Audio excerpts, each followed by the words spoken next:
안녕하세요. 내년이면 36이 되는 돌싱녀 인사드려요. 얼마 전 끈끈이 죽것 같은 전 남편과 시댁에서 겨우 탈출에 성공한 사람이네요. 저는 이혼 전 고민 기간일 때는 사연들을 많이 읽었어요. 저의 답답한 마음을 어떻게든 다스려보고자 이것저것 안 해본 것도 없었네요. 그리고 지금은 그런 고민에서 탈출해서 새로운 삶을 살며 이혼 사연을 쓰게 됐어요. 솔직히 글을 쓰니 왜 이런 글을 사람들이 쓰는 걸까 이해가 가더라고요. 글을 쓰니 머릿속이 정리가 되면서 제가 결정한 일들이 당연했다는 걸 다시 느낄 수 있었거든요. 저는 남편과 살짝 늦은 나이에 결혼했어요. 32에 결혼해서 36에 이혼. 총 4년의 결혼 기간은 저에게 그다지 좋은 기억이 되지는 않아요. 결혼 이후부터 제게 드리운 먹구름은 상상을 초월하는 것들이었거든요. 저는 사실 많이 덜렁거리는 타입이에요. 물건도 자주 잃어버리고 약속도 잊어버릴 때가 있어요. 사람들은 신경을 쓰지 않아서 그렇다고 하는데 그렇다기보다는 한 가지에 집중하면 그냥 다른 걸 잊게 되는 성격인지라. 걸을 때도 다른 데를 보면서 걷게 돼서 자주 넘어지거나 부딪히기도 하고요. 그런 저에게 딱 맞는 사람이라고 생각한 게 저희 남편이었죠.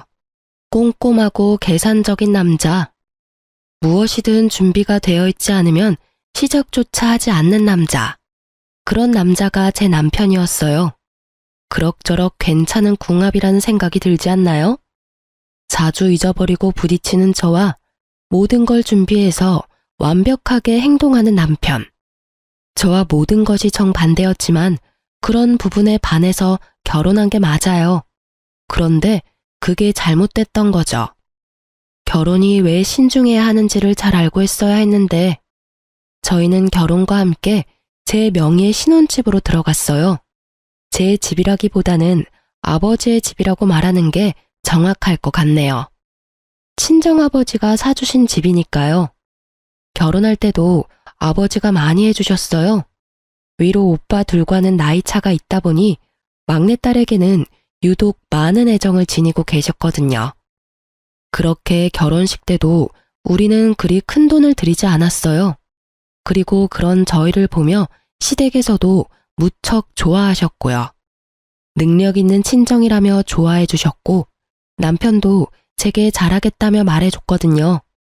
시댁은 잘 산다고 말할 수는 없지만 그래도 시골에 시부 명의의 집과 땅을 가지고 계셨어요. 장사를 하시면서 모은 돈으로 마련한 집도 있었고요. 그래서 크게 걱정할 거 없다고 생각했어요. 남편도 저도 운 좋게 처음부터 큰 돈 들이지 않고 결혼해서 다행이라는 생각만 들었어요. 그렇게 결혼한 지 2년. 어느 저녁에 남편이 아주 곤란한 얼굴로 집에 들어왔어요. 제가 무슨 일이냐고 물어도 대답도 제대로 하지 않고요. 저는 끈질기게 물었고 대답을 들을 수 있었어요. 사실은 우리 아버지 가게 하면서 생긴 빚 때문에 지금 집 팔고 거리에 나앉을 판이야. 그게 무슨 말이야? 갑자기 가게가 왜 망해? 갑작스러운 말에 저도 덩달아 긴장했어요. 시부모님이 운영하는 가게가 잘 되는 건 아니었지만 그래도 한 달 생활비 정도는 벌고 있다고 들었거든요. 그게 아버지가 사업하면서 돈을 많이 빌렸는데 그걸 못 갚게 됐어. 최근에 장사도 잘 안 된 것도 있고 안 되는 걸 몇 개월 버텨보려고 대출도 하고 하면서 점점 빚이 불어서 거의 3억 정도 돼. 3억? 갑자기 그만큼이나 빚이 생겼다고? 갑자기가 아니라 몇 개월에 걸쳐서 생긴 건데 어쨌든 지금 빚 갚으려고 아버지 집 팔려고 내놨는데 집도 2억이 안 되네. 시골에다가 주택이라서 돈이 안 되나 봐. 살 때보다 가격이 많이 떨어졌어. 아직 빚도 많이 남아있는데 당장 부모님 갈 곳도 없어서. 그러면서 남편이 제 눈치를 보더군요. 당신한테는 정말 미안한 이야기인데 우리 신혼집 부모님이 좀 쓰도록 하면 안 될까? 어차피 집이 작은 편은 아니니까 당분간 빚 갚고 돈 모일 때까지만이라도 같이 살도록 해주면. 합가는 안 돼. 나도 자신 없고 힘들 것 같아서. 그리고 우리 애 갖기로 했는데 합가하면 그것도 그렇고. 저는 합가는 정말 하기 싫었거든요. 어른을 모시는 게 싫은 게 아니라 어른을 모시는 게 어려웠어요. 게다가 기간이 정해진 것도 아니고 어림잡아서 같이 살자 하다가 계속 같이 살면 어쩌나요? 그렇다고 제가 집에서 쉬는 사람도 아니고 저도 일을 하는데 분명히 어딘가에서 부딪힐 일이 생길 거라는 예감밖에 들지 않았죠. 그렇다고 시부모가 거리에 나앉는다는데 그냥 놔둘 수도 없고 정말 미치겠더라고요. 그러면 우리가 처갓집에 들어가서 사는 건 어때? 이 집은 부모님께 빌려주기로 하고 우리가 따로 나가 살기엔 돈도 없고 나는 아버지 빚 갚으려면 당신한테 얼마 동안은 돈 못 줄 것 같거든. 그런 와중에 월세 내는 것도 그렇고 전세금은 더더욱 마련 못하니까. 남편의 그 말에 저는 귀가 솔깃했어요. 처가살이? 우리 집에 들어가겠다고? 당신 그거 감당할 수 있겠어?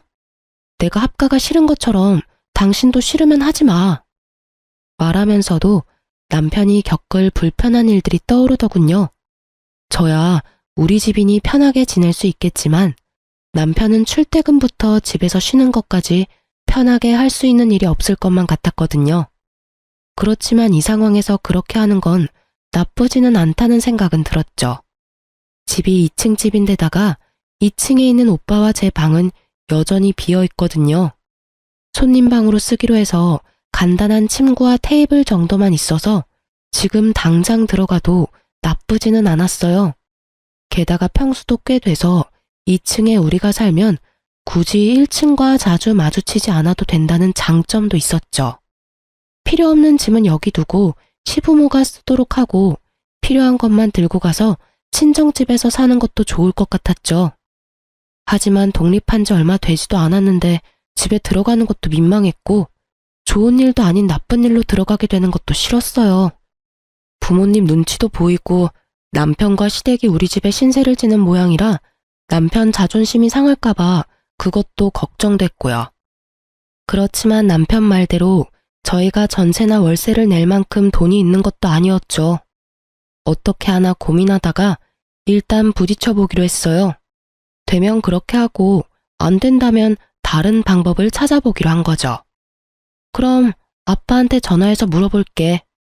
친정 아버지에게 전화했더니 아버지는 흔쾌히 좋다고 하더군요. 엄마도 꽤 기뻐하는 눈치였어요. 2년간 두 분이 지내니 처음에는 한적하니 좋다고 생각했는데 시간이 길어질수록 집이 적적하다고 느껴지신 모양이었어요. 게다가 아끼던 막내딸이 다시 돌아온다니 아버지는 기분이 더 좋았던 모양이에요. 그렇게 저희는 팔자에도 없었을 처가살이를 시작했어요. 남편에게 빚만 다 갚으면 다시 나오자고 이야기했고요. 그런데 남편이 정말 얼굴이 두껍다는 걸 처가살이 딱 한 달 만에 느꼈어요. 저는 부모님 집에 살면서 죄송한 마음에 매달 돈을 들였거든요. 월세까지는 아니지만 관리비 정도의 명목으로 한 달에 50만 원씩 들였어요. 어차피 부모님이 식재료도 사고 다 하니 저도 돈이 들 일은 없으니까 그것도 민망했거든요. 둘이서 생활하면 한 달에 100만 원은 생활비로 쓰는데 친정집에 들어오고 나서는 50만 원만 내도 생활이 가능하니 돈은 빨리 모이겠다 싶었죠. 부모님께는 매우 죄송했지만요. 그래서 더 부모님이랑 맛있는 것도 많이 먹으러 가고 소소하게 여행도 자주 가고 그랬어요.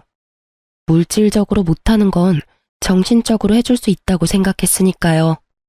그런데 솔직히 저는 남편이 시댁 빚을 대신 갚는다 해도 친정에 드리는 돈 중에 반 정도는 줄 알았거든요. 우리가 처가살이를 하는 건 모두 시댁 부모님이 빚을 졌기 때문에 그런 거잖아요. 그리고 남편이 그 빚을 자신이 떠안아서 그런 거고요. 그런데 남편은 저한테 돈 한 푼을 안 주더라고요. 너무 서운했어요. 우리 부모님이 이만큼 해주는 데다 제 집까지 시댁을 위해 열어줬는데 남편이 우리 집에 아무것도 안 해준다는 게 화났거든요. 그래도 이해하려고 했어요. 돈이 없으니 그렇겠지 하고. 그런데 단순히 돈이 없는 것뿐이면 적어도 감사하다, 고맙다, 이런 말 정도는 할 수 있잖아요. 그런데 남편의 뻔뻔한 행동은 점점 더 심해졌어요. 직장 사람들 불러서 2층에서 집들이라며 식사 자리까지 갔더군요.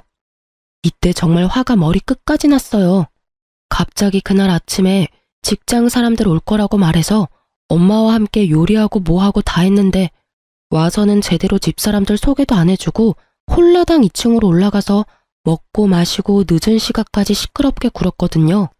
그래서 그 다음날 저녁에 제가 남편에게 따져 물었죠. 당신 좀 자중해?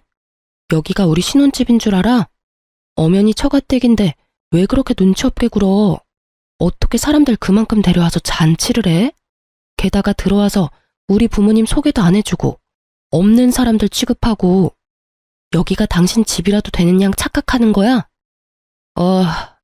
처가살이 하는 거 나도 다 알아. 그런데 나도 사회생활은 해야 하잖아. 직장 동료들이 나한테 집 옮겼다며 식사라도 하자는데 그러면 어떡해? 다 무시해야 했겠냐? 그리고 막말로 내가 돈 안 내고 여기 있어? 한 달에 50만 원씩 들이잖아. 돈 내고 여기 있는데 내가 왜 눈치를 봐야 해? 스트레스 푸는 것도 제대로 못하게 하는 거야? 당신이 돈 내는 거야? 그건 내가 드리는 돈이지. 당신 주머니에서 나온 돈은 하나도 없으면서 어떻게 말을 그런 식으로 해? 우리 집에 신세를 지고 있다는 생각이 있기는 해. 그냥 좋은 일로 우리가 처가에 들어와서 사냐고. 됐어. 더 이상 이 이야기로 나 힘들게 하지 마. 앞으로 그럼 사람들 안 데려오면 될 거 아니야. 대래 화를 내는 남편놈을 보니 제가 더 멍해졌죠. 이놈이 지금 나한테 뭐라 하는 거지? 싶었거든요. 더 따지려 했더니 그날부터 저를 철저히 피하더군요. 그 이후로 대화의 기회를 엿보던 저는 아주 의외의 날에 남편과 대화할 수 있었어요. 바로 어버이날이었죠. 부모님이 저를 봐서 남편의 기행을 참아주고 있다는 것도 알고 있었고 너무 미안한 마음도 들어서 어버이날에 부모님께 옷을 선물해 드리기로 했어요. 아버지는 됐다며 거절하셔서 엄마 옷만 사드리게 됐는데 50만 원 정도 나왔어요. 백화점에서 아래 위로 옷을 사니 그 정도 되더라고요. 아깝다는 생각보다는 신세 진 거만큼 못 드려 죄송하다는 마음이 더 컸죠. 그렇게 옷 사고 집에 와서 영수증을 서랍에 넣어뒀는데 그날 저녁 남편이 그 영수증을 봤는지 저를 부르더라고요. 당신 이 영수증 뭐야? 뭐 하는데 하루에 50만 원이나 썼어? 오늘 어버이날이었잖아. 엄마 옷 사드렸지. 우리 엄마 것도 샀어? 아니? 여태까지 각자 부모님 선물은 각자 했었잖아. 당신 혹시 선물 준비 안 했어? 여태껏 남편과 저는 시댁과 친정 어버이날 때나 추석 명절 때는 각자가 용돈을 드렸어요. 그래서 이번에도 그렇게 할 거라고 생각한 거죠. 당신 진짜 생각 없이 산다. 지금까지는 각자 했었어도 이번에는 상황이 다르잖아. 내가 빚 갚느라 돈 없다고 했으면 당신이라도 준비했었어야지. 내가 돈이 있었으면 준비를 안 했겠어? 어떻게 이렇게 시댁에 무심해? 저한테 생각이 없다고 말하는 남편을 보니 더 어이가 없었죠. 왜 나한테 화를 내? 빚을 갚느라 돈이 없는 게 당신 사정인 건 알아. 그래서 내가 당신한테 생활비 한 푼이라도 받는 거 있어? 나도 내 돈으로 모든 걸 다 내고 있는데 왜 당신한테 그런 소리 들어야 해? 빚 갚는데 월 100만 원씩 들면 남는 돈들은 어디 갔는데? 어디다 쓰고 나한테 난리야. 여태까지 같이 준비했으면 내가 말을 안 해. 근데 여태까지 계속 따로 준비했으면서 갑자기 이런 식으로 구는 건 좀 아니지? 내가 처가살이 한다고 우습게 보여? 돈 나갈 때도 많은데 이번 한번 시부모님 선물 챙겨주는 게 그렇게 안 될 일이야? 와, 당신이 우리 집을 어떻게 생각하는지 잘 알았어. 완전 무시도 개무시가 따로 없네. 내가 당신 집 무시한다고 생각해? 내가 당신네 집 무시했으면 우리 신혼집 시댁에 내줬겠니? 입으로 내뱉는다고 다 말이 아니라고. 너야말로 생각이라는 걸 좀 하지 그래. 엄마한테 옷 사준 게 그렇게 짜증나면 우리도 친정살이 그만두고 밖에서 월세나 내고 살면 되지. 그렇게 안 하게 해준 게 누구 덕분인데. 그러는 너는 감사 인사 한 번 안 하는 주제에 그렇게 치면 너는 이번 어버이날에 우리 부모님께 선물 하나라도 해야 하는 거 아니야? 감사하다 말도 안 하는 너야말로 우리 집 개무시하고 있잖아. 싫으면 관둬. 다 제자리 돌리면 되지. 네가 원해서 우리 이렇게 살고 있는 거거든?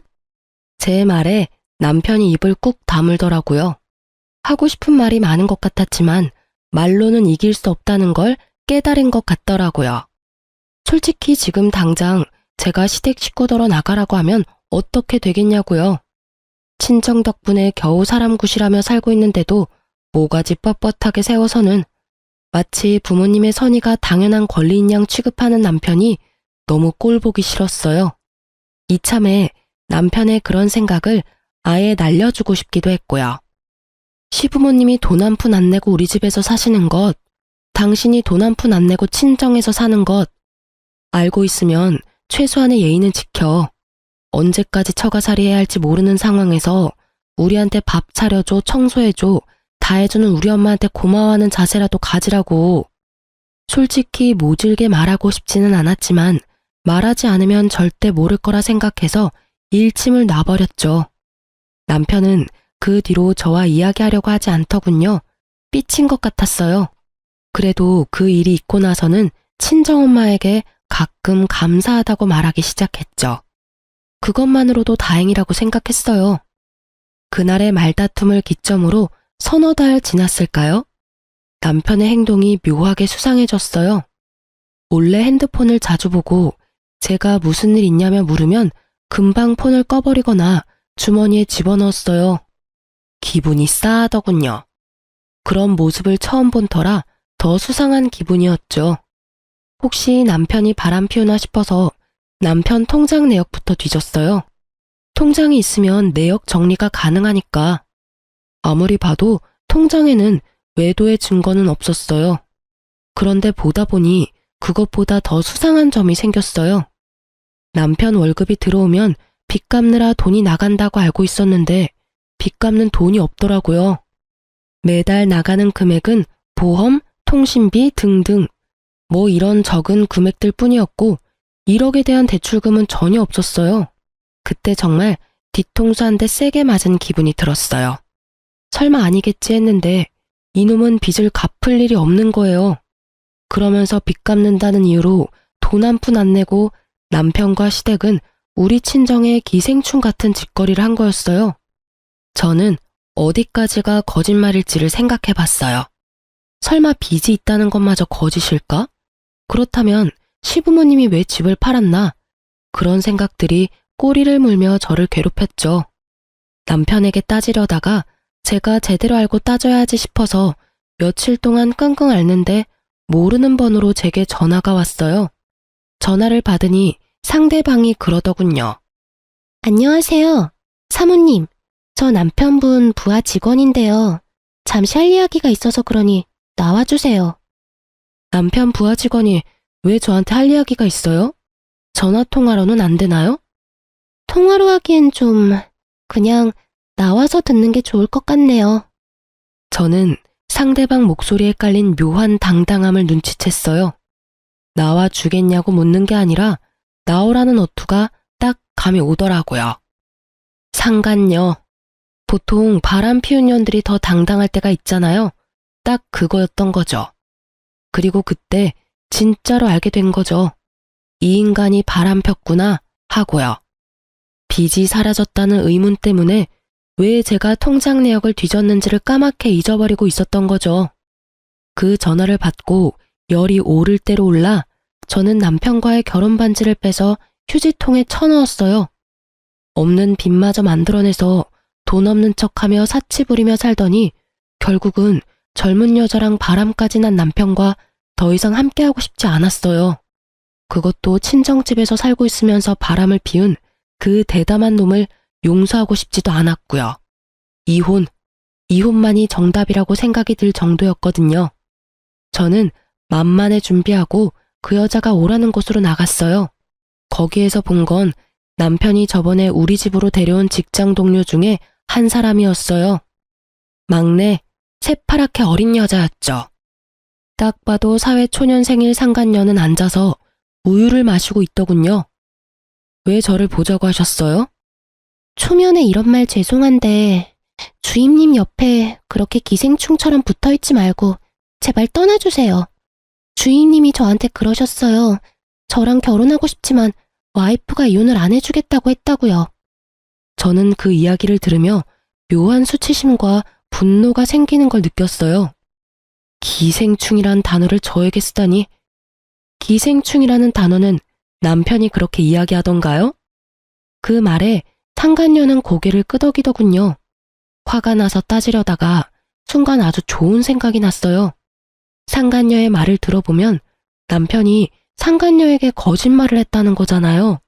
그렇다면 그걸 역으로 이용할 수도 있다는 말이니까요. 기생충이라. 맞아요. 저 그 남자랑 이혼할 생각 없어요. 솔직히 이혼할 필요도 없고요. 그리고 솔직히 그 사람 바람 피운 거 사실인지 아닌지도 모르고 지금 하는 말들 그냥 당신이 하는 말에 불과하잖아요.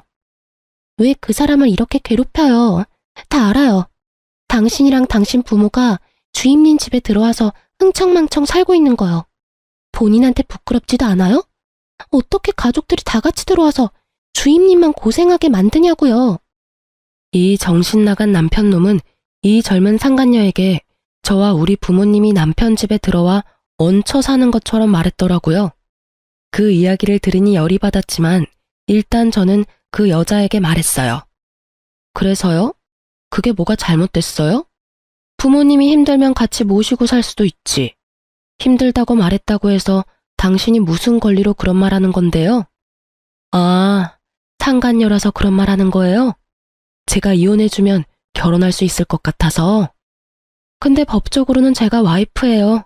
당신은 아무런 관계도 아닌 거죠. 관계가 있다면 상간녀, 그뿐이고요. 전 주임님이랑 불륜으로 끝낼 생각 절대 없어요. 저는 주임님이랑 결혼할 거고 기생충 같은 당신이랑 당신 가족들 떼어내고 말 거예요. 그놈의 기생충. 누가 기생충인지 전혀 모르는 그 여자의 말에 저도 슬슬 화가 나기 시작했어요. 그렇지만 폰에 녹음 기능부터 켰죠. 이 여자 말 한마디 한마디가 저에게 좋은 증거가 되어줄 테니까요. 그럼 당신이 제 남편이랑 사귀었다는 증거 있어요? 말하지만 난 적당한 증거 가지고는 당신이랑 그 사람 관계 인정 안 해요. 솔직히 인정해서 좋을 것 하나도 없고요. 그냥 이렇게 그 남자가 여자 만나는 거 참고만 있으면 나한테 남는 게 더 많을 테니까요. 증거가 왜 없어요? 차고 넘쳐요. 우리 여행 간 사진도 있고 저희 모텔 들어간 사진도 있어요. 미안하지만 저도 남편 카드 내역 봤는데 모텔이며 당신이랑 여행이며 내역이 하나도 없던데요. 그런 걸 사귄다고 할 수 있나요? 좀 더 직접적인 증거가 있어야죠. 제가 내고 그 사람한테 현금으로 받았거든요. 그럼 사랑한다, 보고 싶다 이런 말도 하나요? 그건 당연하죠. 그러면서 보여주는 증거들을 보며 저는 치를 떨었어요. 이 미친놈은 처가살이하면서도 대담하게 젊은 년이랑 바람도 피우고 그 젊은 년한테 자기가 이 집 주인인 것처럼 속이기까지 했더라고요. 아, 이 정도면 이혼할 수밖에 없네요. 그럼 당신이 그 증거들 나한테 줄 수 있나요? 제가 이혼을 해주려면 증거가 있어야 하잖아요. 그 여자는 좋다며 저한테 사진이며 영상, 문자 내용까지 딱 다 보냈어요. 저는 그걸 받고는 일어나면서 상간녀에게 말했어요. 그 사람이랑은 이혼해 줄게요. 그래도 당신이 여기 찾아온 거 알면 집에 안 들어오려 할 것 같으니 차라리 모르는 척 해줄 수 있어요? 이혼 완료될 때까지. 만약 당신이 아는 척하면 저랑 이야기도 안 하려고 할 수도 있어요. 그랬더니 그 여자는 알겠다고 이혼 꼭 해달라고 다짐받고는 웃으며 나가더군요. 진짜 기가 막혀서. 증거 사진 얻으려고 한 짓이지만 진짜 말하면서도 욕이 나오는 걸 겨우 참았어요. 그 여자가 아마 나이가 조금이라도 더 많았다면, 사회 경험이 조금이라도 더 있었다면 그런 증거를 저한테 줄 리가 있었겠어요? 아무것도 모르는 사회초년생에 부자인 것처럼 보이는 남자 하나 잡아서 팔자 피려는 거 눈에 딱 보이는데 이혼 시 유책 배우자와 상간녀 소송에 대해서는 아무것도 모르고 있더군요. 그걸 알았다면 저한테 증거를 줄 리 없는데 말이죠. 멍청한 상간녀에게 새눈물만큼 고마워한 저는 그날 집에 와서 남편을 불러 세웠어요. 당신, 나랑 이야기 좀 해. 난 할 이야기 없어. 평상시와 마찬가지로 말없이 방에 들어가려던 남편의 뒤통수에 대고 제가 말했죠. 그래? 그럼 내일 서류로 받아. 이혼 서류. 내일까지 줄게. 그제야 남편이 저를 돌아보더군요. 얼굴 가득 놀란 얼굴이었어요. 왜 놀라? 당신 여태껏 나랑 대화도 안 한 거 이혼하고 싶어서 그런 거 아니었어? 헤어지려고 대화조차 안 하려고 한 거 아니냐고. 여태까지 나 꼴 보기 싫었던 거잖아. 그런 거 아니야. 왜 갑자기 이혼한다고 난리야? 난 당신이랑 이혼 안 해. 내가 뭘 잘못한 게 있어서 당신이랑 이혼을 해? 잘못한 게 차고도 넘친다는 말을 하려다가 겨우 삼켰어요. 당신이 나한테 잘못한 게 없어? 당신이 나랑 이혼하고 싶어서 나한테 이렇게 대면대면하게 구는 거 아니야? 대화도 없어 늦게 들어와 애 가질 생각도 안 해.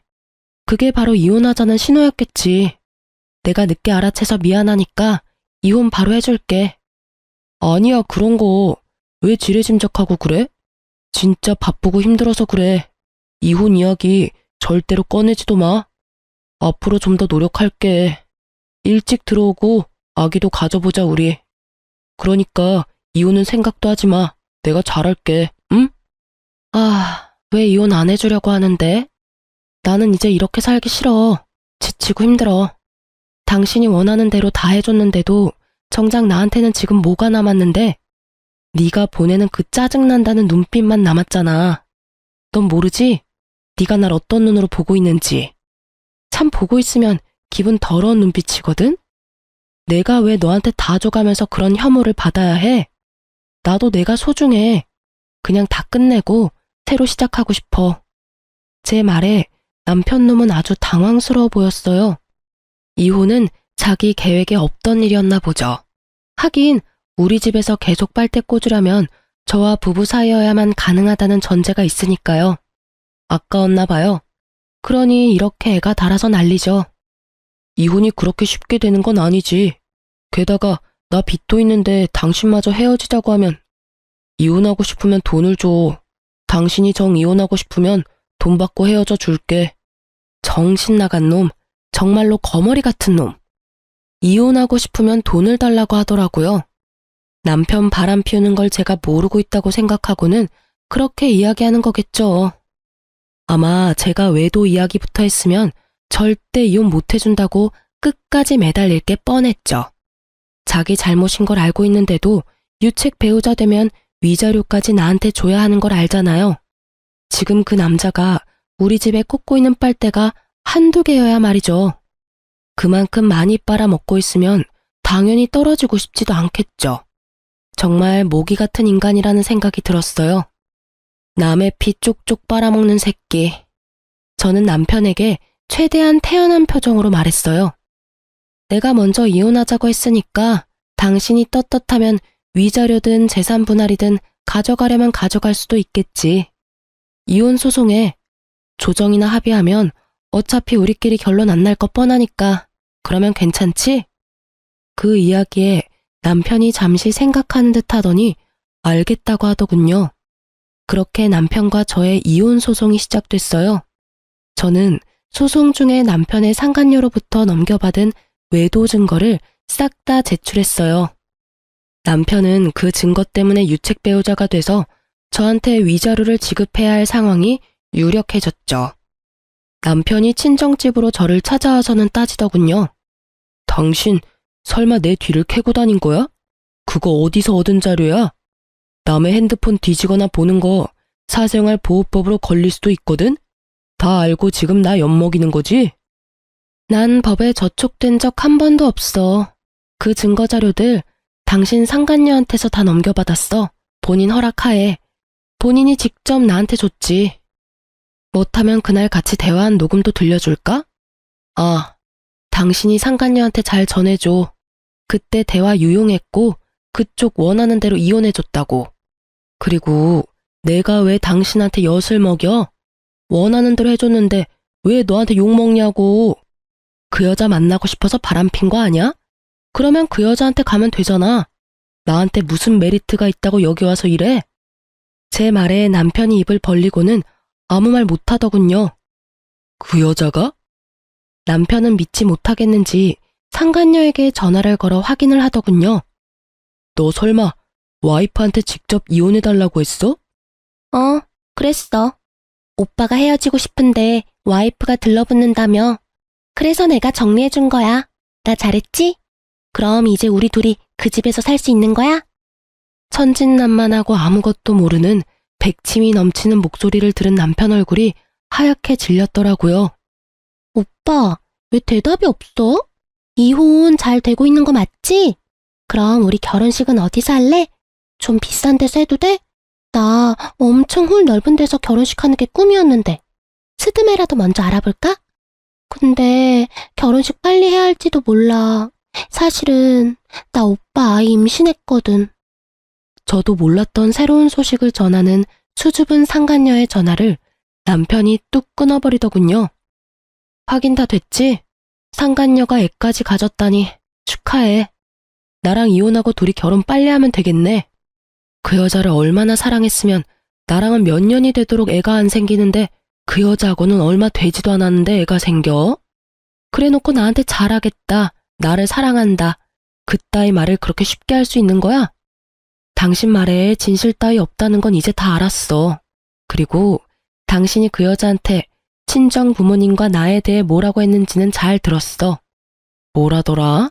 내가 기생충처럼 당신한테 들러붙어 있다고 했던가? 게다가 우리 부모님까지도 기생충을 만들었더라고. 진짜 기생충이 누군데, 어? 가족 전부 우리 친정집에 들어와서 돈 한 푼 안 내고 생활하면서 뭐? 기생충? 너야말로 기생충 같은 놈이야, 이 밥버러지 같은 놈아. 제 말에 남편이 곤란한 얼굴을 했어요. 이런 상황까지 올 줄은 몰랐던 거죠. 항상 꼼꼼하게 모든 걸 계획하던 남자에게 그 상간녀의 행동은 예상 밖이었을 거예요. 그렇게 계속 거짓말을 하니 상간녀가 마음이 동해서 이런 짓을 벌인 게 아니겠어요? 그날 식사 대접한답시고 처가에 와서는 자기 집이라며 처가 식구들 다 얹혀 산다고 말하면서 떵떵거렸을 때 그 상간녀가 이 집과 남편을 뺏고 싶다는 생각을 하게 만들어버렸으니 말이죠. 결국 남편이 제 앞에 무릎을 꿇더군요. 여보, 미안해. 정말로 미안해. 나는 진짜로 그런 의도가 아니었어. 이러서 내 허락 없이 무릎 꿇지 말고 사과도 하지 마. 난 사과받기 싫어. 용서해줄 생각도 없고 다 필요 없으니까 그냥 내 앞에서 꺼져줘. 당신 부모님들도 다 데리고 나가. 당신이 나한테 용서받는 길은 그냥 영원히 내 앞에서 그 면상 들이대지 않는 거거든? 여보, 한 번만 용서해줘. 당신 나 잘 알잖아. 나 빚도 있고 이대로 나가면 변변찮은 집도 못 구해. 그 여자는 내가 깔끔하게 정리할게. 정말로 그냥 즐기는 사이였고 솔직히 그 애도 내 애가 아닐 수도 있어. 나는 적어도 피임은 확실하게 했는데. 남편놈과 상간녀의 피임 이야기까지는 듣고 싶지 않았던 저는 남편에게 버럭 화를 냈어요. 그만하라고. 너 빚 없는 거 알아. 이미 다 안다고. 네 상간녀가 찾아온 것보다 너한테 빚이 없다는 걸 먼저 알았어. 그래. 여태껏 돈 한 푼 안 내고 처가 차리하니 좋았어. 아주 젊은 여자한테 돈 펑펑 쓰면서 하고 싶은 거 하면서 잘 살았더라. 시댁도 빚 없는 거 알고 있어. 시댁 집 판 돈으로 시동생 아파트 한 채 해줬던데 그 돈 마련해주려고 집 팔고 우리 집에 들어와 눌러앉은 거야? 대단해. 정말 대단해. 세 사람이 날 속인 것도 대단하고 처가살이하면서 여자 만난 너도 대단하고 장인 장모한테 빨대 꽂아 넣은 시댁도 대단하고 어떻게 하면 그런 짓을 할 수가 있어? 친정이 돈줄이야? 너 급할 때 돈 대주는 곳이니? 그래놓고 너 우리 엄마한테 50만 원짜리 옷 사줬다고 나한테 지랄이란 지랄은 다 떨어댔던 거야? 빚도 없고 내가 바람을 피운 것도 맞는데 나 아직도 당신 여전히 사랑해. 이렇게 헤어지는 건 아니라고 생각해. 그리고 처가에는 이제부터 내가 잘하면 되잖아. 그때 그런 식으로 행동한 건 다 내가 잘못했고 앞으로는 절대 그럴 일 없을 거야. 그러니까 제발. 당신 내가 이혼하자고 했을 때 뭘 했어? 돈 주면 이혼해주겠다는 식으로 이야기하지 않았어? 그래서 내가 그때 말했잖아. 당신이 떳떳하면 돈 받아갈 수 있을 거라고. 근데 당신 뻔뻔하게 나한테 이혼 소송하자고 하더라. 거기에서 진짜 기가 막혀서 뿜을 뻔했어. 당신은 내가 뭘 가졌는지 몰랐을 테지만 나는 다 알고 있었거든. 그래서 그 이야기 한 건데 끝까지 내가 안다고 생각도 못 하더라. 솔직하게 말해서 나 단순한 여자라서 당신이 그때 이혼 이야기 나왔을 때 미안하다고 사과하고 2번 다시 그러지 않겠다고 했다면 아마 용서했을지도 몰라. 그런데 당신 그때 돈 주면 이혼해준다고 말했잖아. 그 말 어디에 나에 대한 사랑이 있어? 너한테 내가 돈이라는 말로밖에 안 들려.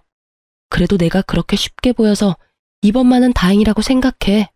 아니었으면 내가 당신이랑 시댁 사람들이 쳐놓은 그물에서 벗어날 수나 있었겠어?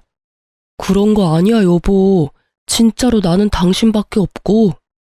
절절매며 남편은 제게 애절하게 말하더군요. 4년 만에 사람이 변한 걸까요? 4년 동안 제가 이 사람을 모르고 있었던 걸까요? 여전히 똑같은 얼굴로 저를 속이고 바람 피우고 우리 집을 모욕하고 결국 마지막에는 저에게 사죄하는 남편을 보니 정말 속에 찬불이 나버릴 것 같았어요. 거짓말하려면 입에 침이나 좀 바르고 해. 너 사랑하는 여자 따로 있잖아. 있으면서 왜 자꾸 나한테 헛소리 짓거리는데? 임신까지 시켜준 젊고 예쁜 예비 마누라. 나는 당신하고 더 이상 할 이야기 없으니까 그 여자한테나 가봐. 애도 가졌다는데 얼마나 잘 봐줘야겠어? 아, 임신 축하한다고 전해주고. 이 집에서는 못 살 테지만 어디 가서든 행복하게 지내라고 전해줘. 저는 그렇게 말하고 남편이 미리 챙겨둔 짐을 모조리 밖으로 밀어내버렸어요. 저희 부모님이 그날 집에 계시지 않아서 천만다행이라고 생각했어요. 내막을 알고 있어도 남편의 저런 모습을 봤다면 부모님도 상상 이상으로 놀라고 열받으셨을 테니까요. 사랑, 넌 집 나가려고 짐까지 싹 다 싸놓고도 나한테 사랑한다는 말이 나오니? 당신 사랑이 이렇게 얄팍한 줄 알았다면 결혼 같은 건 안 했을 텐데 참 연기도 잘하지. 그렇게 말하고 저는 남편마저 내보내고 문을 쾅 닫아버렸어요. 저는 그날 하루 종일 친정집을 청소했어요. 정확히는 저와 남편이 지내던 2층에 남편의 흔적을 모두 지워버렸죠. 쓸고 닦으니 마음이 좀 정리되는 기분이었어요. 그리고 이혼 판결이 나고 저는 제 명의의 집, 시부모가 살고 있는 집으로 갔어요. 저와 남편의 이혼 이야기를 듣고 처음에는 자기 자식한테 유리하다고 생각했는지 저한테 연락 한 번 안 하다가 결국 이혼이 저한테 유리하게 판결나자 저한테 날이면 날마다 전화해대더군요. 받을 가치가 없어서 다 무시했다가 얼마 전에 전화를 받았어요. 첫마디가 아들 자식 교육을 자기가 잘못 시켰다였죠. 예, 며느라가 우리가 너무 미안하게 생각한다.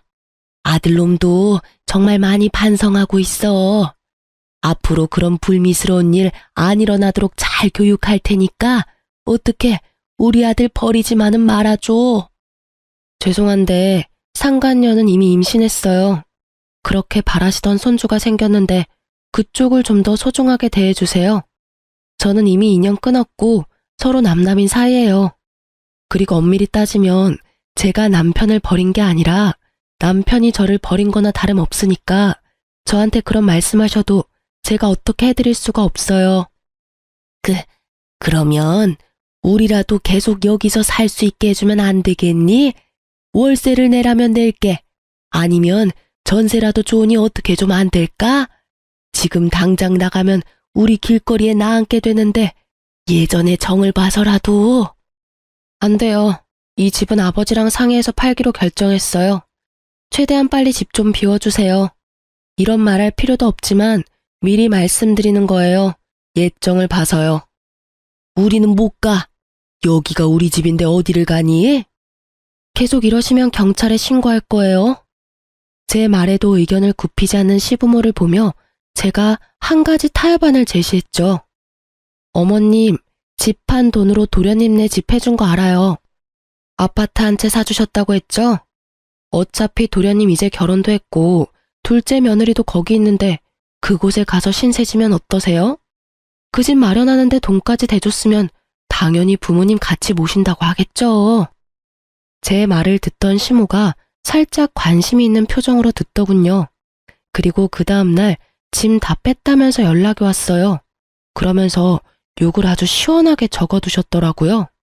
전날까지는 그 집이 아쉬워서 그렇게 정을 봐서라도 어쩌고 하더니 동아줄 하나 잡았다고 얼굴빛 하나 안 변하고 손바닥 뒤집듯 바뀌는 시모를 보니 참 그 나물의 그 밥이라는 생각이 들었죠. 전 남편이나 시모나 참 똑같은 사람들이라고요. 그 동아줄이 썩은 동아줄이라는 것도 모르고 말이죠. 그 뒤에 소식 전해 들었거든요. 시동생이 떼거리로 몰려와서 집에 들어와 한 자리씩 차지한 부모와 형 때문에 와이프와 갈등이 심했다고 하더라고요. 처음에는 단칸방 얻어준다고 나가라고 했는데도 안 나가고 버티며 합가 의지 내비치는 시부모를 보고는 결국 자기 명의로 된 그 집을 팔고 도망가 버렸다고 하더군요. 그럴만도 하죠. 또 우리 집에서 했던 것처럼 자기 집인 마냥 아주 마음 놓고 즐겼을 거 눈에 훤하잖아요. 처가를 그렇게 마음대로 썼는데 동생 집이면 얼마나 편하겠어요. 안 그래요? 저는 그 사람들 연락을 듣고 싶지는 않았는데 저희 어머니가 어디 가서 계속 듣고 와서는 알려주더라고요. 너 아니? 네 전 남편이랑 그 상간녀 내가 아는 사람들한테 들었는데 둘이 헤어졌대. 그렇게 좋다고 나한테 이혼까지 해달라더니 왜 헤어졌대? 뭐긴 뭐야. 자기가 생각하는 상황이 아니었으니까 그렇게 했지. 2층 집에서 아주 즐겁게 사모님 노릇하며 살 줄 알았는데 알고 보니 시동생 집에서 눈치 보며 살아야 하지 않니? 또 뭐냐? 그 결혼식 으리으리하게 하고 싶다고 했다며? 근데 으리으리는커녕 식을 못 올릴 가능성이 더 커졌으니 게다가 애까지 딸렸지. 그러게 누가 그런 남자한테 걸리랬나? 게다가 그런 거짓말에 속아서 나한테 이혼해달라고 요구까지 할 정도로 야망이 있는 여자였는데 사람을 잘못 고른 거지. 나야 내 탈출을 도와줘서 참 고맙게 생각하지만 근데 헤어졌으면 애는? 애는 할머니가 지금 데리고 있다더라. 그래도 손주는 귀한가 보네. 그게 아니고 그 상간녀가 애만 놔두고 지 몸뚱이만 챙겨서 쏙 도망갔다잖니?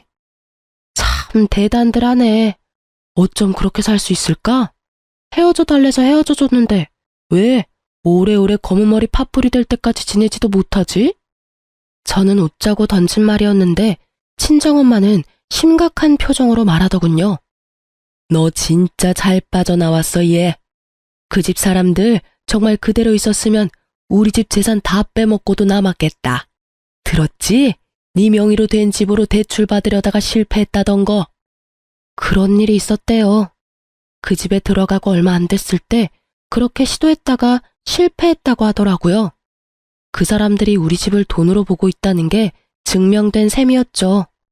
그렇게 마지막으로 들은 소식은 전 남편과 시부모가 단칸방 생활하며 택배 알바를 하며 살고 있다는 거였어요. 친정집에 거머리처럼 붙어서 핏 빨아먹더니 전 남편은 도리어 본인에게 거머리가 2마리 붙은 셈이었죠. 솔직히 자업자득이라 불쌍한 생각도 안 들 정도예요. 저는 제 명의 아파트는 꼴도 보기 싫어서 팔아버리고 새로운 곳으로 이사했어요. 전 남편은 다 잊고 새로운 인생을 살기 위해서 지역도 다른 곳으로 옮겼어요. 탁 트인 바다가 보이는 곳에서 물 흘러가듯 그렇게 잔잔하게 살고 있어요. 만나보라는 인연은 많았지만 제가 겁이 많이 나서 시도도 못 해보고 다 거절하고 있는 중이에요. 참 신기한 게 이렇게 한번 데이고 나니 당분간은 가까이 하기 싫더라고요. 이렇게 글을 쓰니 속이 후련하네요. 이제야 모든 게 제자리를 찾은 것 같은 기분이 들어요. 앞으로도 저는 저만의 행복을 찾으면서 살려고요. 글 읽는 분들도 자신을 소중히 하며 행복한 날 보내세요. 감사합니다.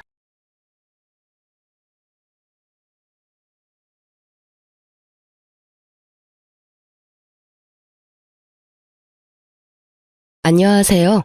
모자란 글솜씨로 사연글을 쓰게 된 30대 후반의 지방 사는 평범한 여자입니다. 혹시 인생에 잊지 못할 음식이 있나요? 맛있다거나 좋아서가 아니라 이 음식을 먹을 때마다 운수가 좋지 않았다던가 나쁜 일이 있었던 일 같은 거요.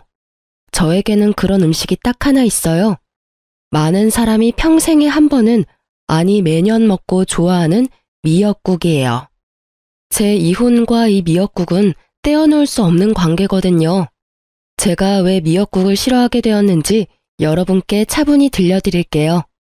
저는 남편과 동갑으로 소개팅으로 만났어요. 남편도 저도 평범한 회사원에 지방에서 일하고 있었죠. 저는 본래 지방에서 살았었고 남편은 지방까지 일하러 온 경우였어요. 그렇게 저희는 1년 반의 연애를 거쳐 결혼하게 됐어요. 제가 결혼할 당시에만 해도 저의 친정아버지는 건축업으로 리모델링을 하며 돈을 벌고 계셨어요. 어머니는 오래전 돌아가셔서 아버지가 재혼하지 않고 저를 키우며 고생 많이 하셨어요. 제가 결혼할 때도 아버지는 그나마 벌어두었던 돈으로 낡아 빠져 못 쓰는 집을 한 채 사서 허물고 새로 예쁘게 지어주셨었죠. 1년을 고생하며 지어주신 게 저희의 신혼집이었어요. 당연히 집 명의는 제 명의였고요.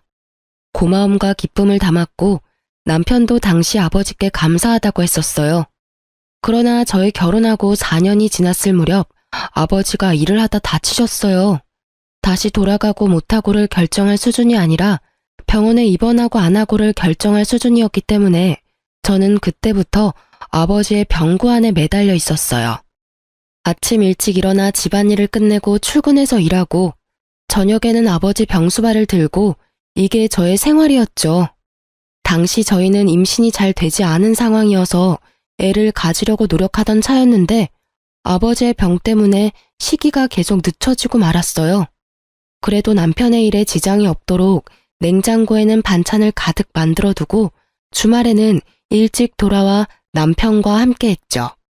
그러나 아버지의 입원이 길어지자 남편은 물론 시댁과의 트러블이 계속 생기더군요. 어쩔 수 없다고 생각했어요. 2마리의 토끼를 잡는 건 무척 어려운 일이잖아요. 게다가 시댁은 악착같이 돈을 모아서 알부자가 된 사람들이라 시간을 금으로 아는 사람들이었거든요.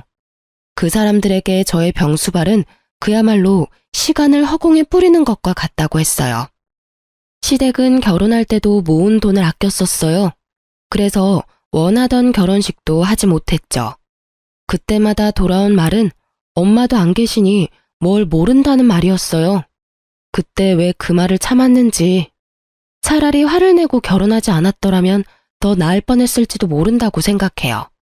그렇지만 당시에 저는 어렸고 이 결혼을 무르기에는 너무 멀리 왔다는 생각을 했죠. 결혼식 이후로는 시모가 친정에 대해 나쁜 말을 해도 꾹 참았어요. 시모가 어떻게 말하든 저는 외동딸로 아버지의 병구안을 멈출 수 없었고 그렇게 어영부영 시간은 흐르고 있었어요. 하루는 바쁘게 생활하다 저녁에 문득 달력을 보았는데 제 생일이었더라고요. 제 생일은 남편 생일보다 일주일 앞이었기 때문에 남편 생일을 생각하다 제 생일을 눈치챈 거죠. 하지만 이미 시간은 늦었고 그날 남편은 들어오지 않았어요. 문자로 제게 오늘 야근해야 해서 늦는다는 문자가 도착해 있었을 뿐이죠. 저는 한숨을 푹 쉬었어요. 그래, 바쁘면 그럴 수 있지. 그게 제 생각이었어요.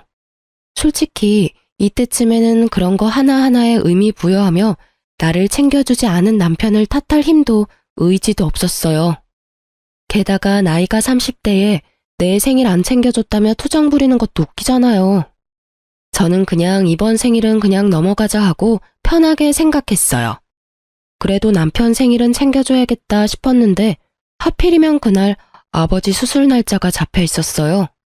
남편과 함께 있었으면 했지만 아버지의 보호자가 저뿐이니 어쩔 수 없이 아침에 남편 미역국을 한솥 해놓고 냉장고에는 찜갈비와 잡채를 미리 해두었어요.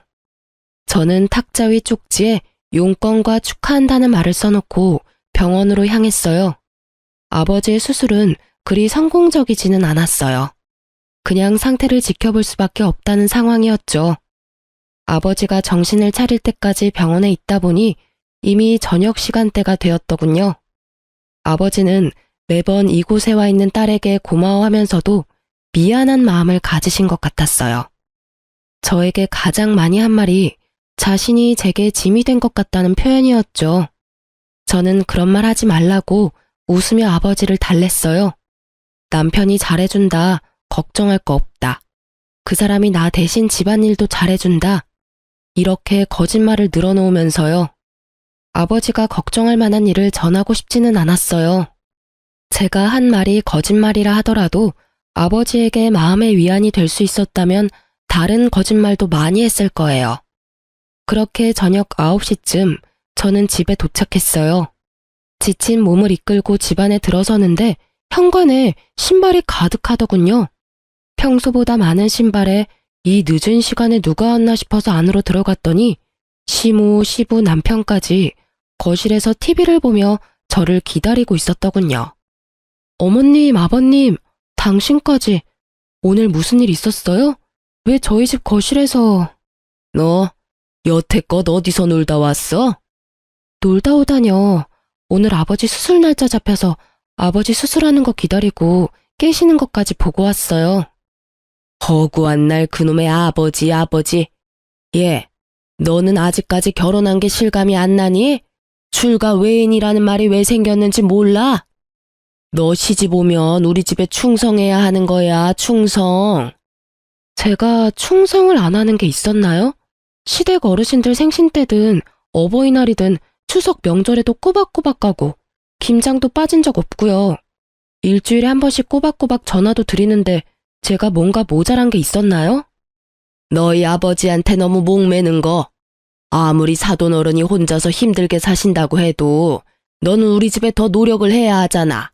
너 오늘 네 남편 생일인데도 다 잊어버렸더라. 내가 그 이야기를 듣는데 어찌나 마음이 아팠는지 모르지? 내가 얘를 어떻게 키웠는데, 그렇게 정성을 다해서 키웠는데 네가 어떻게 애 생일날 미역국 하나 안 끓여줄 수가 있어? 너희 아버지가 그렇게 대단하니? 그렇다고 내 아들 핍박할 이유는 없잖아. 이럴 거면 결혼은 왜 했니? 혼자서 홀아버지 모시고 쭉 살면 됐지. 어머님, 제가 왜 남편을 핍박해요? 당신 설마 지금 내가 생일상 안 차려줬다고 부모님 모셔온 거야? 나이가 35인데 나한테 이야기하면 될 걸 굳이 부모님까지 모셔와서? 저는 웃음밖에 안 나왔어요. 이 상황이 진짜 웃겼거든요. 나이 35에 마누라가 미역국 안 차려줘서 시모에게 일러바친 남편. 이게 무슨 꽁트인가 싶은 정도였죠. 실수가 실실 나오려는 걸 참으면서 남편에게 말했죠. 당신 혹시 밥 차려 먹으려고 생각은 했어? 내가 탁자에 쪽지 남겨놨는데 못 봤나 봐? 그제야 남편이 흠칫하더군요. 나도 밥 차려 먹으려고 했지. 그리고 쪽지? 난 못 봤는데. 이상하네. 밥 먹으려면 테이블을 봐야 하잖아. 그래서 일부러 수저통에 넣어뒀는데 아예 밥을 안 차려 먹었어? 그리고 미역국도 한솥 끓여놨는데 못 봤어? 지금도 그 자리 그대로 있는데? 저는 남편에게 미역국 솥을 가리켰어요. 남편이 말을 못하더라고요. 당신 생일에 아버지 수술이라 미안한 마음에 미역국이라도 끓여놓고 갔는데 아예 밥 먹을 생각 안 하고 밖에서 먹었나 보네? 그러면 냉장고에 있는 찜갈비랑 잡채도 못 봤겠네? 남편이 그 이야기에 우물쭈물하자 시모가 남편을 거들고 나섰어요. 아니, 만들어 놓기만 하면 뭐해? 같이 축하를 해줘야지. 생일을 챙긴다는 건 상대방을 존중해준다는 말이야. 넌 어떻게 돼 내가 그런 기본적인 것도 몰라? 이렇게 미역국만 차리고 간다고 네 할 도리 다 했다고 생각하나 본데 절대 그런 거 아니거든.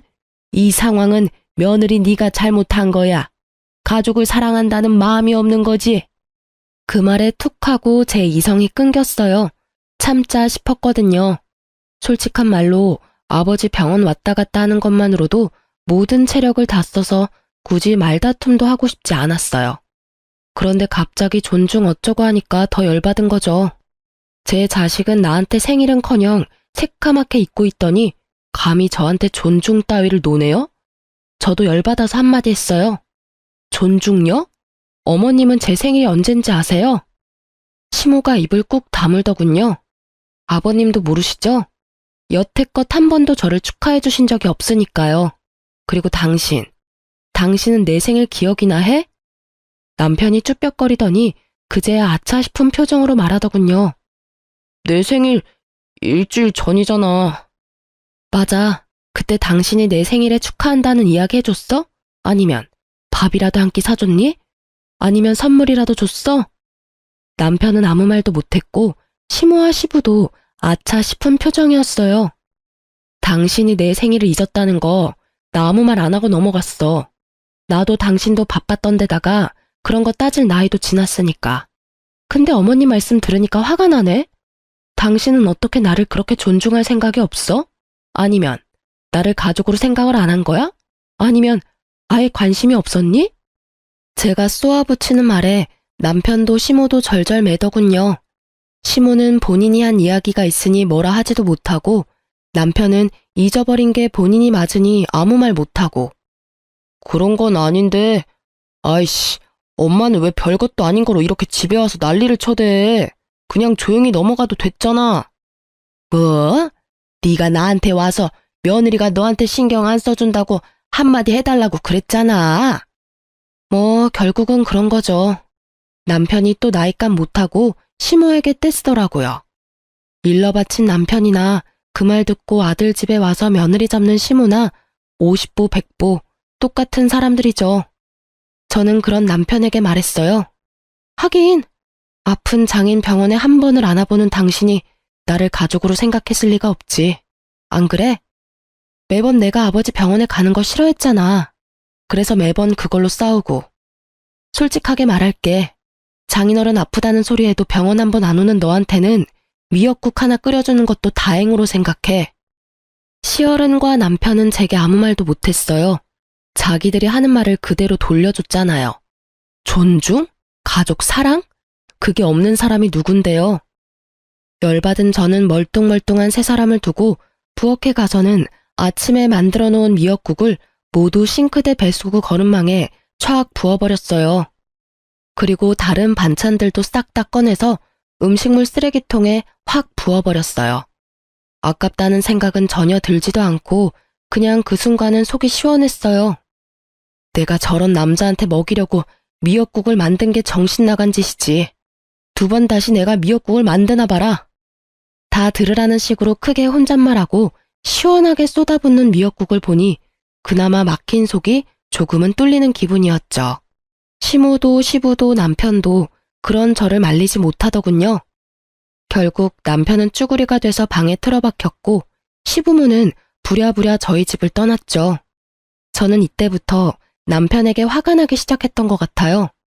우리끼리 조용히 해결해도 될 일에 시부모를 끌어들이는 생각 없는 사람이 내 남편이라는 것도 너무 짜증났고요. 이렇게라도 정리가 돼서 다행이라고 생각하고 있었죠.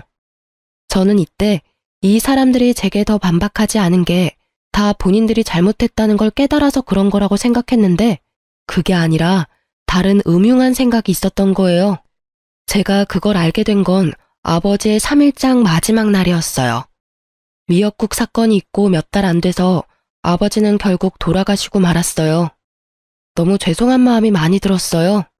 손주 한 번 안겨드리지도 못했고 맛있는 거 대접도 제대로 못 해드렸는데 이렇게 허망하게 가실 줄은. 저는 저대로 힘든 상황에 봉착했어요. 당시에 일을 하고 있었음에도 생활비를 제외한 돈은 거의 대부분 아버지의 병원비로 들어갔어요.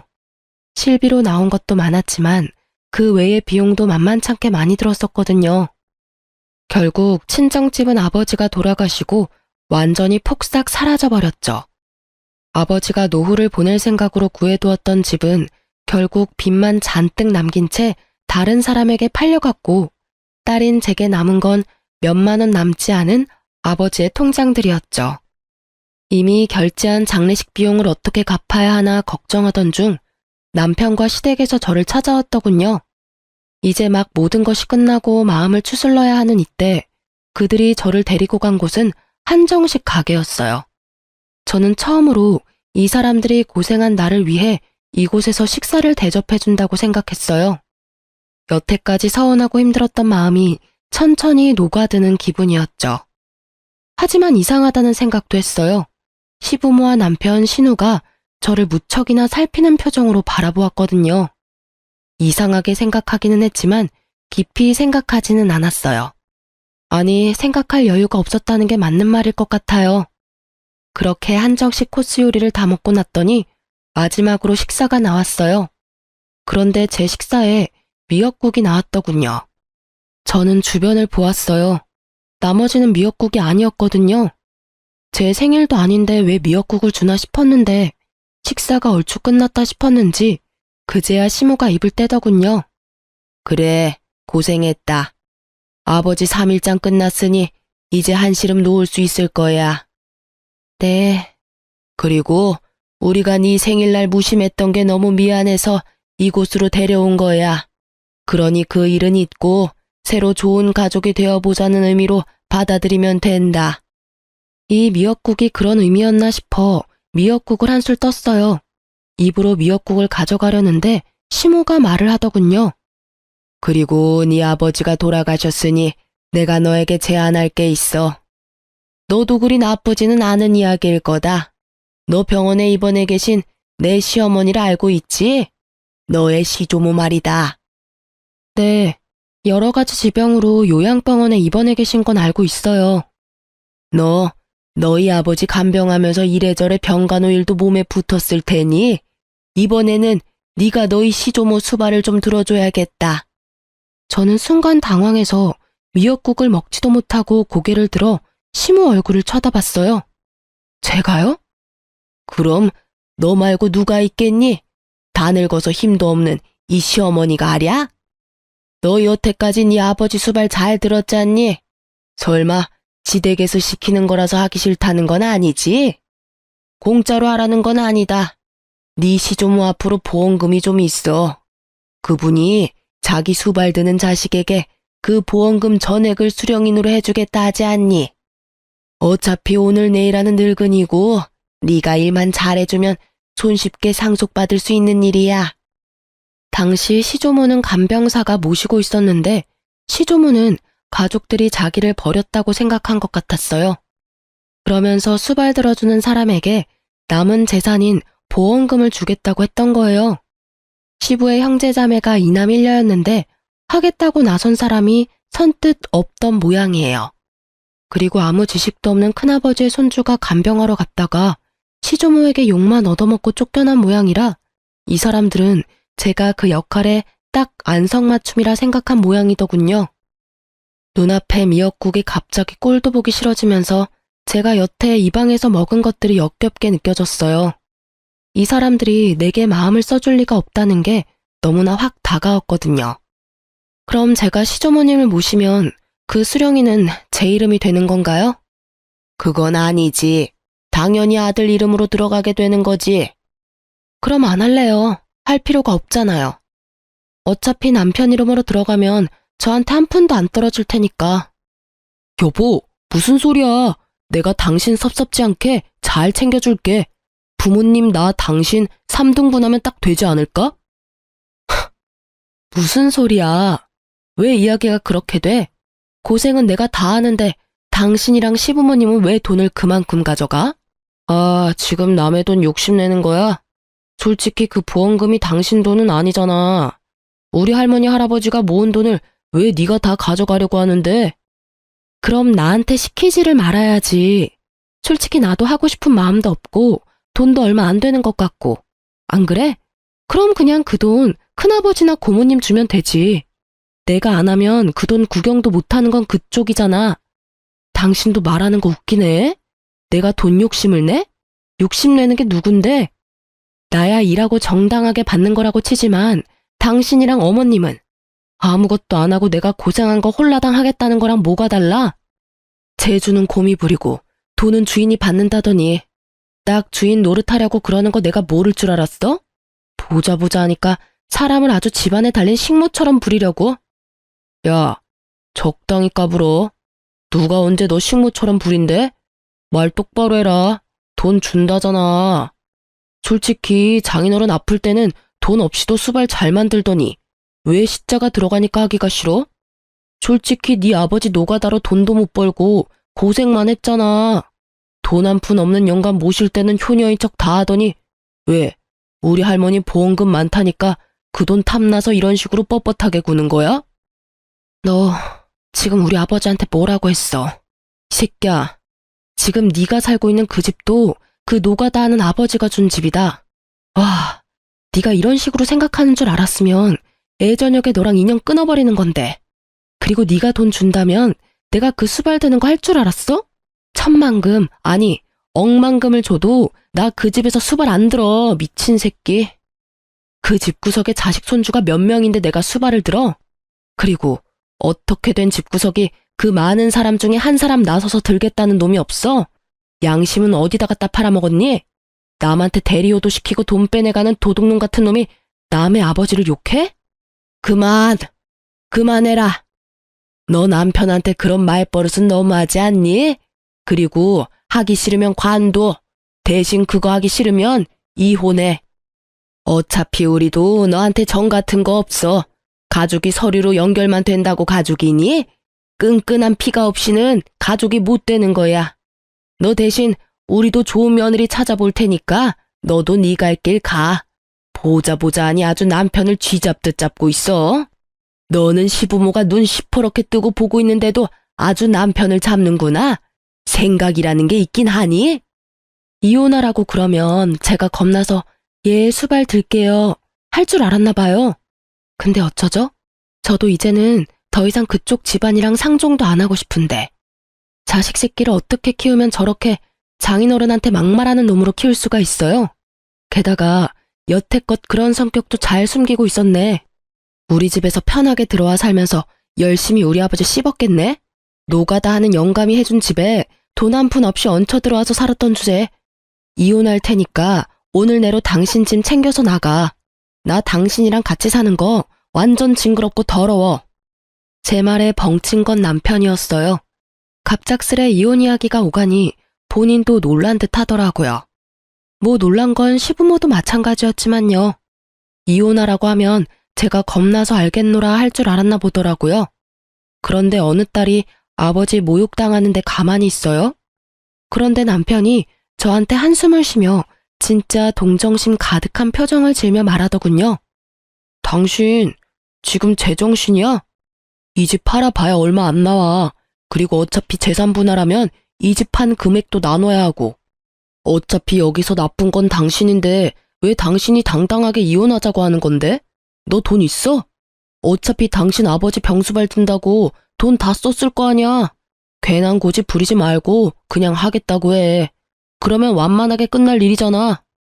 이혼은 당신 어머니가 하라고 했고 나쁜 건 내가 아니라 너고.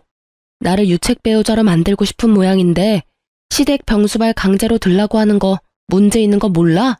그리고 남의 아버지 모욕한 것도 문제 있고 나 동정하기 전에 당신부터 동정하는 게 어때?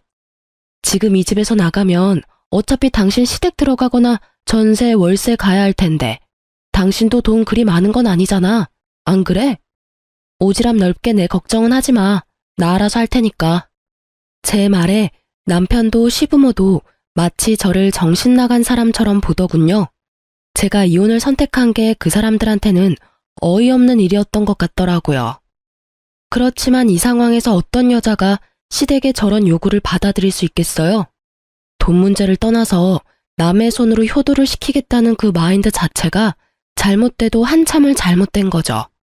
차라리 남편이 자기가 할 테니 나한테 조금만 도와달라고 했다면 제가 해주겠다고 했을지도 몰라요. 그런데 아예 저한테 모든 걸 맡기겠다고 하다니. 결국 저는 남편과 이혼 조정에 이르게 됐고 이혼은 생각보다 제게 유리하게 진행됐어요. 남편은 제가 집안일을 내버려 두고 친정 일에만 열심히 한다며 저를 몰아갔지만 저는 그 사람들이 해달라고 했던 걸 알려줬죠. 병시중을 요구하고 장인어른을 모욕했던 걸요. 그것도 친정아버지 장례식 마지막 날에 그런 일을 했다고요. 변호사를 잘 만나서 그런지 저는 위자료와 집에 대한 소유를 인정받고 이혼하게 됐어요. 아이가 없어서 어떻게 보면 좀 더 깔끔하게 정리가 됐다고 봐야죠. 그리고 법적으로 서류상으로도 이혼이 정확하게 완료된 날, 저는 미뤄뒀던 일을 한 가지 해결했어요.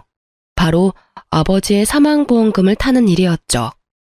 아버지가 병원에 입원하고 통장 관리는 거의 제가 하고 있었는데 매번 아버지가 30만 원 정도는 통장에 넣어두라고 했었어요. 무슨 일인지 물었지만 아버지가 대답을 안 해줘서 자동이체라고는 생각을 했는데 그게 생명보험일 줄은 몰랐거든요. 그냥 실비랑 메디컬 보험만 있다고 생각했는데 알고 보니 생명보험을 여러 개 들어놓으셨더라고요. 하나당 금액은 얼마 안 되는데 다 합치니 1억 5천쯤 되었어요. 저는 받은 위자료와 신혼집 한 돈, 아버지 보험금 다 합쳐서 괜찮은 평수의 아파트를 샀어요. 그리고 제가 아파트를 샀다는 사실이 무척 빠르게 전 남편에게 전해졌더라고요. 제가 카톡 프사에 제 집 사진을 올리자 전 남편이 그날 저녁 바로 제게 만나자고 하더군요. 할 이야기가 있다면서요. 저는 전 남편을 만나러 나갔어요. 무슨 일로 만나자고 했어? 당신 왜 우리한테 말 안 했어? 장인어른 사망보험금 받은 거 당신 진짜 어이없네? 그걸 왜 숨겼어? 숨기고 자시고 간에 아버지 3일장 끝나자마자 나를 한정식 집에 가서 이혼하도록 만든 게 당신이랑 어머님이잖아. 아니, 보험이 있다는 걸 그 뒤에 알았는데 왜 내가 당신한테 그런 걸 이야기해야 해? 당신이야말로 어이없는 소리 하네. 남편의 행동은 아주 가관이었죠. 마치 우리 아버지 사망보험금이 자기 것이라도 된 양 행동하는 게 너무 웃겼죠. 난 당연히 그거 물어볼 수 있지. 솔직히 이혼하기 전에 그 보험금 있다는 거 알았으면 이렇게 이혼할 상황까지 안 갔을 수도 있잖아. 나도 좀 더 관대한 마음으로. 관대하기는 지랄하고 자빠졌네. 이건 무슨 똥 같은 소리야? 뭐 잘못 먹었어? 아니면 오늘 컨디션이 영 안 좋아? 우리 아버지 보험금이 있다는 사실이 왜 우리 이혼에 영향을 끼칠 수가 있어? 설마 당신 그 돈 탐났어? 그래서 내가 그 돈으로 집 사니까 이렇게 뛰어와서 왜 보험금 있던 거 말 안 했냐고 지금 나한테 따지는 거야? 탐났냐니 사람을 뭘로 보고? 탐이 난 게 아니라 당신이 그런 사실을 숨겼다는 사실에 화가 난 거야. 그 돈이 있었다면 당신이 장인어른 수발 들어갈 때 우리 엄마가 아무 말도 안 했겠지. 솔직히 돈도 안 나오는데 가서 힘만 쓰면 뭐해? 우리는 다 당신 생각해서 그런 말 한 거라고. 그럼 돈만 나오면 뭐든 해도 되고 돈 안 되는 일이면 부모라도 무시해라 뭐 이거야? 와, 대단한 가족이네. 대단해. 당신은 그럼 어머님이 아파서 죽어가도 돈이 안 되면 모시지도 않을 거라 이거지? 어머님이 들으시면 참 좋아하시겠다. 그치? 대놓고 빈정거리는 제 모습을 보더니 남편이 버럭 화를 내더군요. 그런 말이 아니잖아. 다 당신 생각해서 한 말이라고. 솔직히 그 보험금도 원래라면 반 나눠야 하는 게 정상이고. 우리 아버지 보험금 10원짜리 한 장도 가져갈 생각 하지 마. 네가 양심 있는 새끼면 여기 와서 이러는 것도 진짜 말이 안 되는 거거든? 양심이 없으니 여기 와서 내내 보험금 이야기만 하고 있지, 이 나쁜 놈아. 네가 뭐가 그렇게 잘났어? 넌 뭐가 그렇게 잘났는데 힘들게 일해서 번 돈으로 넣은 보험금 네가 달라고 하는데 우리 아버지 생일날 선물은 해줘봤니? 아님 아버지 아플 때 병원에 얼굴 비추기를 했어? 생각할수록 네가 우리 아버지한테 못한 것만 생각나는데 잘한 거 있으면 말 좀 해줄래? 그런 놈이 뭐? 보험금? 아주 지랄을 해요, 지랄을. 내가 아버님한테 뭘 그렇게 못했는데 솔직히 남들 하는 만큼은 했잖아. 네가 무슨 말을 해도 나는 네가 그 돈 혼자 다 먹으려고 그러는 것으로밖에 안 보여. 결과가 그렇잖아. 장인어른도 나한테는 아버님인데 왜 네가 그걸 다 가져가냐는 거지. 아, 말도 안 통하는 새끼. 이 돈이 왜 네 돈이야. 내가 혼자 다 먹든 다 날리든 그건 다 내 거야. 아버지가 내 명의로 넣어뒀다고. 아버지 목숨값을 왜 너한테 줘? 너 내가 우리 아버지 병수발할 때 매번 띠꺼운 얼굴로 내가 병원 가는 거 싫어했지? 너뿐만이 아니야. 너희 집 가족들 다 똑같이 나한테 그런 표정이었지. 쓸데없는 짓 한다고, 돈 안 되는 짓 한다고, 시댁보다 친정 우선시 한다고. 근데 그렇게 말하고 그렇게 행동한 주제에 이제 와서 우리 아버지 보험금 달라는 건 너무 뻔뻔한 거 아니야? 아니지. 뻔뻔한 걸 넘어서서 완전 강도 새끼 아니냐고. 뭐? 강도? 너 지금 말 다 했어? 네가 지금 큰돈 생겼다고 완전 기고만장해서 이러나 본데 이혼한 거 내가 물릴 거야. 그 돈을 이유로 변호사한테 알아보고 그 돈까지 타낼 수 있는 방법 찾을 거라고. 그딴 방법이 있겠어? 이게 내가 결혼하면서 모은 재산이 아니라서 분할 재산에 안 들어가는데 뭘 알지도 못하면서 얼마나 당당하고 아는 척하는지.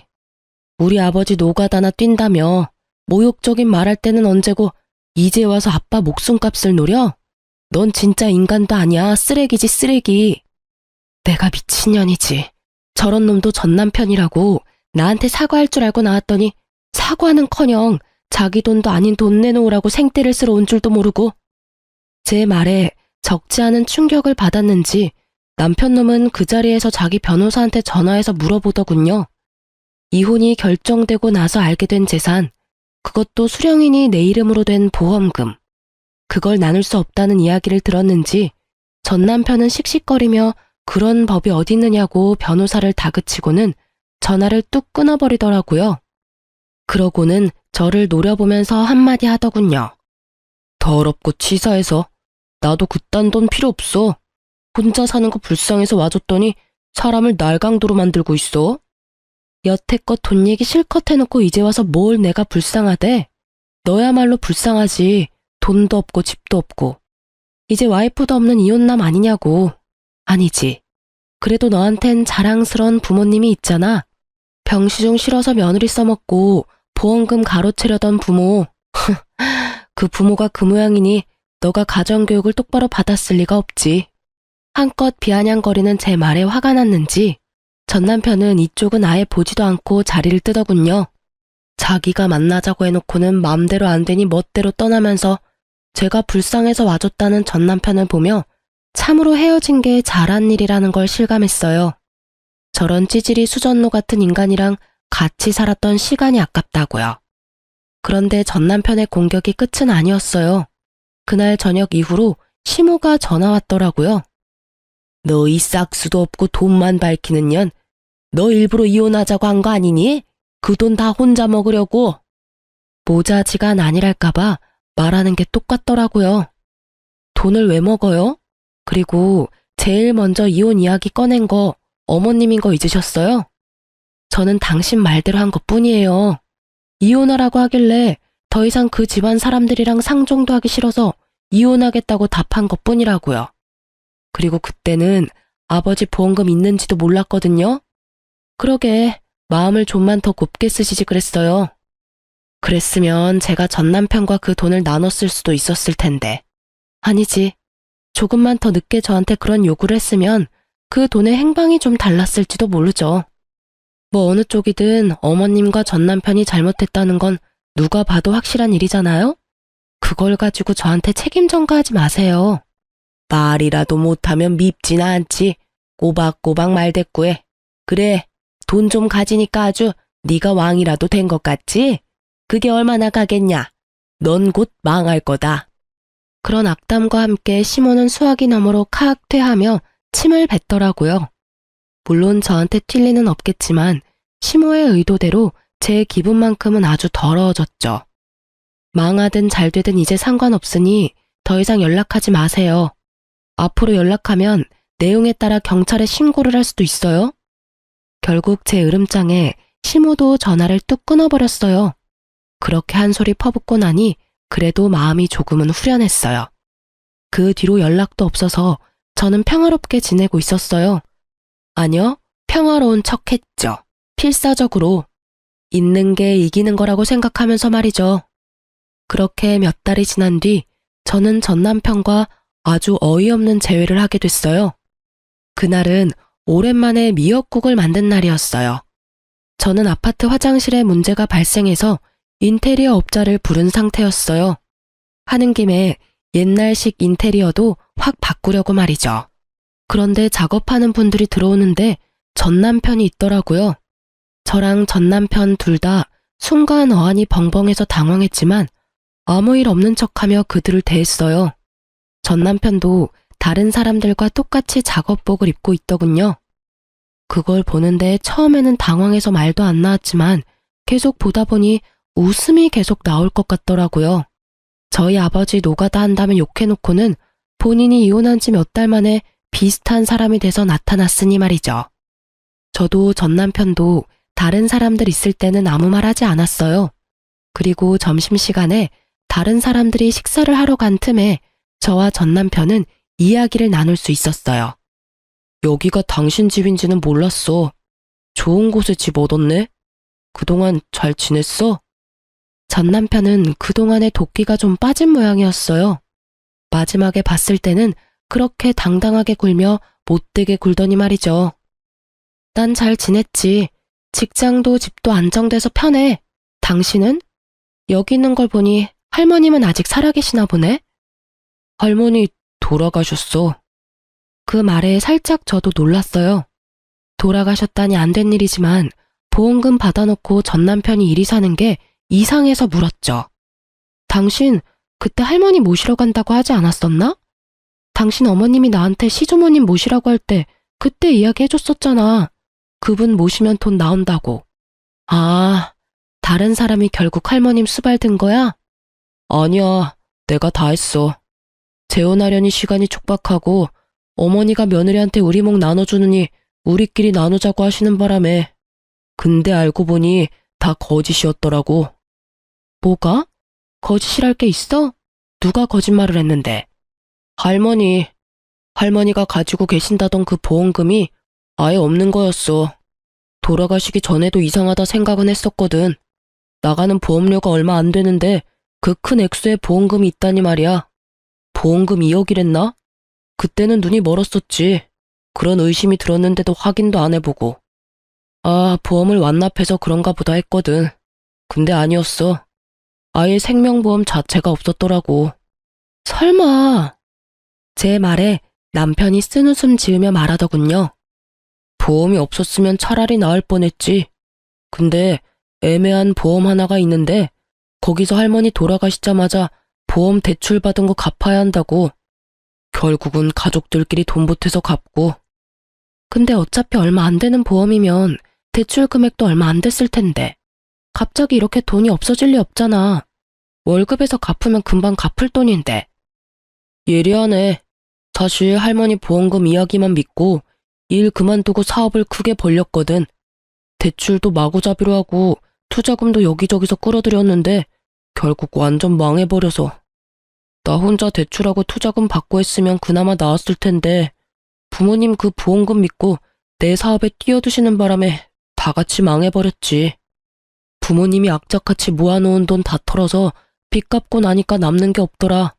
집 하나 있던 것마저 넘어가 버린 데다가 할 수 있는 일이 없어서 배달일했는데 여기저기 바쁘게 뛰어다니는 건 체력 때문에 힘들고 돈도 많이 안 돼서 결국은 노가다 하는 거지. 이야기를 듣고 있으니 아주 한숨이 푹 나오더군요. 이렇게 될 줄 알았다고 하면 참으로 나쁜 말일까요? 그래, 일은 몸에 맞아? 우리 아버지가 어떻게 돈 벌었는지 확인해보니 기분이 어때? 그냥 미안하다고 생각해.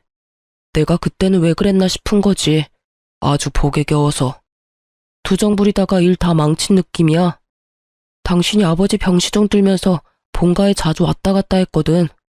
밥 먹으러도 가고 할 일 없으면 가기도 하고. 그랬더니 부모님들 생각이 나한테 옮은 것 같아. 너와 연애하고 결혼할 때는 내게도 그런 편견 같은 건 없었을 텐데 내가 왜 그랬을까 싶기도 하고. 솔직히 지금도 당신이랑 이혼한 건 모르고 싶기도 해. 그때 내가 한 선택은 온전한 내 선택이 아니었으니까. 그래서 말인데 당신도 여전히 혼자인 것 같고 나도 다른 여자는 없어. 이번에야말로 애 낳고 잘 살아보지 않을래? 결국 마지막에는 전 남편이 재결합 이야기를 꺼내더군요. 애가 없다는 게 이토록 다행이라고 생각할 줄이야. 아마 애가 있었다면 남편은 더욱 집요하게 저를 설득하려 했을지도 몰라요. 아니? 나는 당신이랑 다시 살 생각이 전혀 없어. 당신이랑 같이 살며 내 아버지한테 미안한 기분만 들거든. 그리고 당신이 아무리 바뀌어도 바뀌지 않는 게 있어. 이미 상처 입은 내 마음 말이야. 그건 어떤 걸로도 치유되지 못하고 어떤 식으로든 해결하지 못해. 재결합을 하면 더 단단하게 굳어질 거라고 생각해? 아니, 틀렸어. 재결합을 하면 아슬아슬하게 이어붙인 조각들이 언젠가는 예전보다 더 잘게 조각나고 말 테니까. 이쯤에서 그런 생각은 접어. 나는 당신이 사과했으면 됐어. 더는 관여하고 싶지 않을 뿐이야. 제 말에 전 남편이 고개를 떨구더군요. 자신의 제안을 거절해서 풀이 죽은 건지 화가 나는 건지 모르겠지만요. 이야기는 그 정도쯤에서 마무리가 되고 말았어요. 저는 전 남편이 떠나고 나서는 미역국을 모조리 싱크대 거름망에 다 부어버렸어요. 미역국이 마치 저에게 안 좋은 일만 가져다 주는 것 같아서요. 왜 꼭 그날이었을까 싶어요. 물론 우연이었겠지만. 그날 이후로 저는 미역국을 아주 극도로 거부하게 됐어요. 그리고 그 이후로 저는 연애를 하는 중이에요. 사람으로 받은 상처는 사람으로 덮으라는 친구의 말을 듣기로 했거든요. 솔직히 한번 이혼한 여자를 받아주려는 사람이 있기는 할까 싶었는데 세상에는 저보다 더 어이없는 일로 이혼당한 남자도 많더라고요. 그런 남자 하나 만나서 지금은 연애도 일도 하며 즐겁게 지내고 있어요. 지금 만나는 남자도 이혼남인데 상대방은 애가 있다는 점에서 저도 망설이고 있기는 해요. 다정하고 친절하고 가족들도 모두 친절하고 상냥한 사람이라 제가 미역국을 엄청나게 싫어하는 걸 알고는 매년 생일에는 미역국 대신 케이크로 생일을 축하하자고 해주는 사람이죠. 그래서 웬만하면 놓치고 싶지 않아요. 그렇지만 한편으로는 이런 생각도 해요. 제 전 남편도 처음부터 그렇게 나쁜 사람은 아니었다는 걸요. 그 사람도 처음에는 뭐든 이해해주고 같이 고민해주는 착한 사람이었거든요. 시간이 흐르면서 변하는 사랑만큼 추한 건 없는 것 같아요. 사랑이 우정이나 정이 된다면 모를까. 저처럼 사랑이 원수가 되면 끝맛이 참 씁쓸하거든요. 그 사람과의 좋은 추억은 여전히 가슴에 있지만 그런 가슴에 못을 박아버린 것도 그 사람이니까요. 그 뒤죽박죽인 상황을 해결도 못하고 끙끙거리면 결국은 손해는 본인만 받잖아요. 그러니 여러분, 속으로 앓고 계시지 마세요. 속병 생겨요. 저는 다 털어내고 마음만은 편하게 살고 있어요. 여러분들도 편안한 하루하루를 보내셨으면 좋겠어요. 글 읽어주셔서 감사합니다.